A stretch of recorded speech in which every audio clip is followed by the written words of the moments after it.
So as we move to the segment of one, how are you changing your marketing approach? Because Leslie, you might have a few things about that. Yeah, I think I touched on it in the last conversation. So we've moved, certainly Facebook plays a significant part, a significant role in our business, and I completely understand where you're coming from, Philippe. But in our case, we've enabled the conversation. So we've allowed consumers to become the mavens. And I think, Graham, you brought up a great point. When we first entered into Facebook, and we dipped a very big toe into Facebook. At first, I was telling David earlier, in the first 3 weeks, we had 67,000 fans. It amazed us, to be honest, that people wanted to be part of that community. But the biggest hurdle that we heard was, what if people say negative things? And this was at the senior management level. And David and I were talking about earlier, and the fact is, if they're saying negative things, they're saying it already. All you have to do is some sort of listening post through, whatever tool you want to use, and you're going to hear both positive and negatives. And what we saw was, the inordinate number of comments, and I guess this is that 90-10 rule, were positive. Very few of them were negative.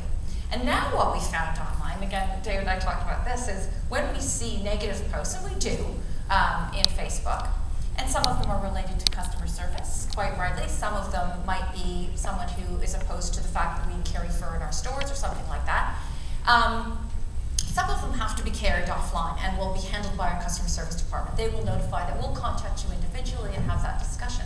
But what's really profound is that in the bulk of cases, I would say 80 to 90% of the cases, our customers chime in to our defense. And it depends on the kind of brand advocacy you have. In the case of Winners, HomeSense, and Marshalls, we are blessed with tremendous brand advocates. So they will chime in and say, if you're a hater, get off this page. Or, just will tell you about their experience. Well, you had that experience with a customer service worker? Here was mine, and it was fantastic. Or, yeah, but the reason that Winners has a 10-day return policy is because people like you are taking too long to return. So we honestly stand back and let it happen. And you hear about best practices in the social space. That's what customers want to have happen. This isn't your page. This is our page to talk about you. So, and so we often just stand back and let the conversation happen. So it takes a little bit of trust, right? And it really does. It really does. And trust at the senior management level too, because initially they weren't believers. So we started with, with some examples of how that dynamic happened, and suddenly we had converted. With the marketing one-to-one, data is very important. And what it allows to do, as I was mentioning with appliances, you are in the market for a short window of time. So it's to identify those moments where, using the data to identify when you are going to be in the market. So through, whether it's Facebook, through where you are going, identifying when we should be talking to you. That's a big part of the data. The other big part of the data, something which has changed a lot, is how people access information. So we had at lunch the gentleman from Google talking about his purchase of appliances. Unfortunately, not mine, but he was right that people go online and today they need information. There's been a shift in the power with the consumer knowing far more. And in that context, what is very important is to provide the data they want, where they want it, when they want it.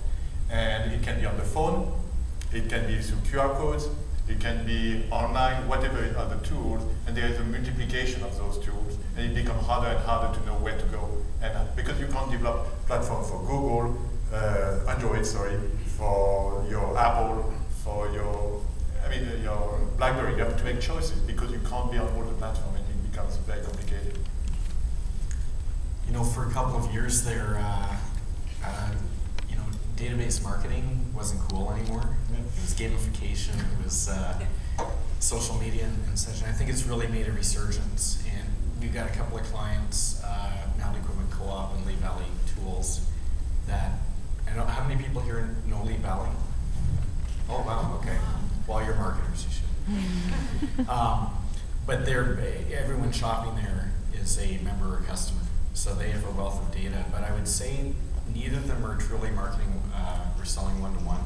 There's elements, but it's one to segments, because at the end of the day, it's really hard to tailor 100% to a customer.